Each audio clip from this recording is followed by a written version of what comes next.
In the world of benefits, change is always around the corner, but the latest moves from Labour's government could have a huge impact on thousands of people relying on PIP and Universal Credit.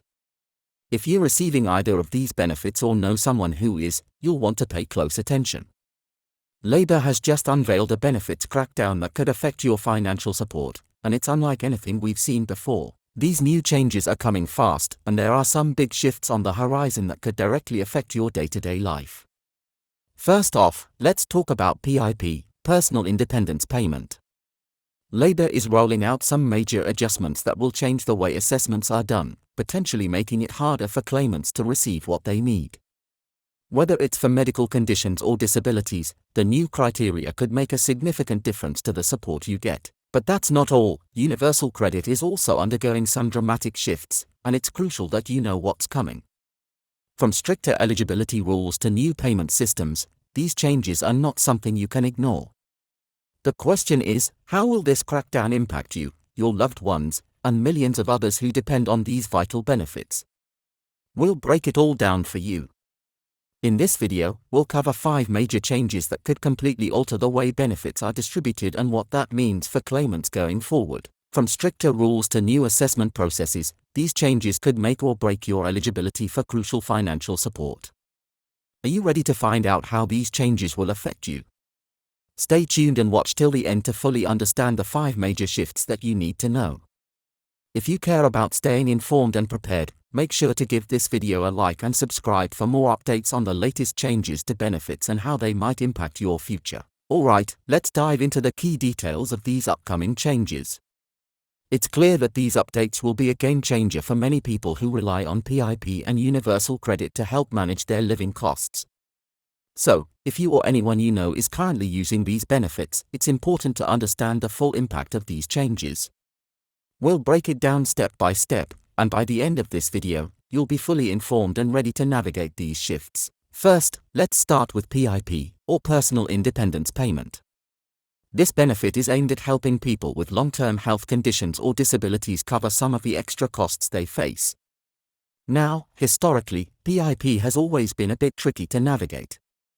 With the complicated assessment process and a somewhat subjective set of criteria, claimants have often faced uncertainty about whether they'll be eligible for support. Some have found that their claims were rejected, only to later appeal and have their cases overturned.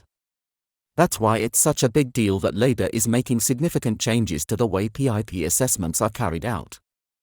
Under the new rules, there will be stricter eligibility criteria. One of the most concerning aspects of this change is the increased emphasis on the type of evidence you can provide to prove your need for support. Essentially, it means that people who claim PIP will have to provide more detailed documentation and medical evidence to back up their claim. For example, if you have a chronic illness or disability, you'll need clear, up-to-date reports from your doctors, specialists, or any healthcare providers involved in your care. This may seem like a simple ask, but for many, getting these reports can be time-consuming, expensive, and stressful. What's even more frustrating for some claimants is that these changes don't just affect new claimants, they will also impact people who are already receiving PIP. So, if you've been on PIP for a while, you might be asked to provide additional evidence or undergo reassessment sooner than you expected. This is where things get particularly concerning. If you're unable to meet the new requirements, your current level of support could be reduced or even taken away completely. Imagine that, years of support suddenly at risk because the system has become more rigid and demanding. That's exactly what Labour's new changes might do. It could leave many vulnerable people scrambling to meet these new criteria, potentially leading to a situation where they lose their benefits or see their support dramatically reduced. And for those who have physical or mental health conditions that make gathering this evidence difficult, this could feel like an insurmountable challenge. It's not all doom and gloom, though. Labour claims that these changes are designed to make the process fairer, ensuring that only those who truly need support are receiving it. But here's the catch: fairness is subjective, and some critics worry that these new rules might be an obstacle for people who genuinely need financial help. Now, let's switch gears to Universal Credit, which is probably something a lot of you are already familiar with. Universal Credit has been in place for a while now, and while it was introduced with good intentions to streamline the benefits system, it has often been criticized for its delays, complications, and overall complexity. The system was designed to combine multiple benefits into one monthly payment, including housing benefit, job seekers allowance, and child tax credit. While it sounds simple, in practice, universal credit has left many people struggling to navigate the complicated rules and long waiting periods. Labour's new crackdown on universal credit is one of the biggest shakeups we've seen in the benefits system in recent years. Under the proposed changes, there will be tighter eligibility rules that could mean some people who previously qualified for universal credit will no longer be eligible. This might seem like a small change, but it could have far-reaching effects. For example, if you're living in an area where the cost of living has increased but you're still below the income threshold for universal credit, you could find yourself suddenly ineligible for this essential support. And if that wasn't enough, universal credit recipients may also face new barriers when it comes to receiving the help they need in a timely manner. One of the key changes being discussed is a new system where claimants will have to prove their employment status and income more frequently. This means you'll need to submit regular updates, even if nothing has changed in your financial situation.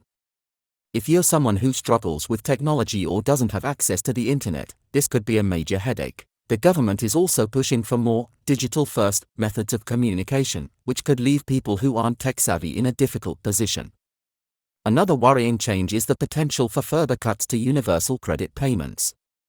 Labour has hinted at reducing the support people receive if they are not able to find work quickly enough. For people who are already struggling to make ends meet, this could be devastating. Imagine trying to balance paying for food, rent, and bills, only to have your universal credit reduced because the government doesn't think you're making enough of an effort to find work. It's a tough pill to swallow, especially when many claimants are already dealing with significant personal or health challenges that make work difficult or impossible. But let's not forget the people who rely on universal credit to help with housing costs. For these individuals, the changes could have an even greater impact. Labour is proposing that the housing element of universal credit could be reduced for some claimants, which would leave many struggling to pay rent or mortgage payments. If you're someone who lives in an area with high housing costs, this could make it even harder to stay afloat financially. It's not just about losing money, though, it's also about the way people are treated in the process. Labour has said they'll be introducing more rigorous checks to ensure that claimants are actively seeking employment and following the rules. This means that people could face more scrutiny and more pressure to meet certain targets. While the goal is to help people find work and get back on their feet, it also adds another layer of stress to an already difficult situation. Many claimants already feel overwhelmed by the paperwork, interviews, and assessments they have to go through, and adding more pressure may make things worse rather than better. These changes could also mean that more people will be pushed into precarious work situations where they are forced to accept any job they can find, even if it's not right for them or doesn't pay enough to cover their costs. For people with health conditions or caring responsibilities, this can be incredibly challenging.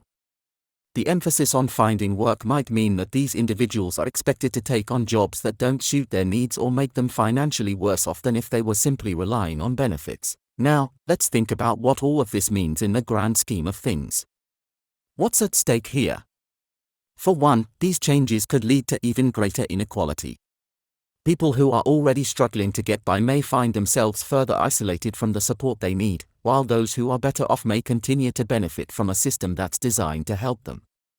Labour's crackdown on benefits might sound good on paper, but the reality is that it could leave a lot of people behind. The biggest takeaway here is that these changes to PIP and universal credit could affect a huge number of people across the country. If you're someone who relies on either of these benefits, it's important to stay informed and prepared.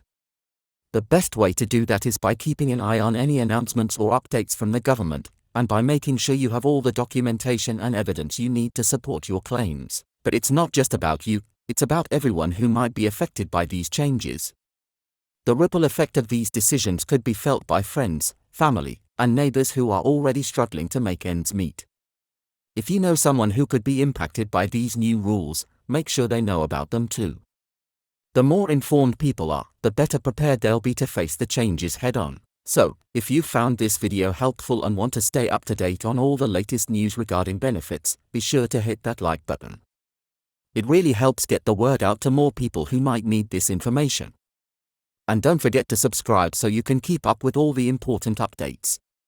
Together, we can make sure no one gets left behind in this ever-changing landscape.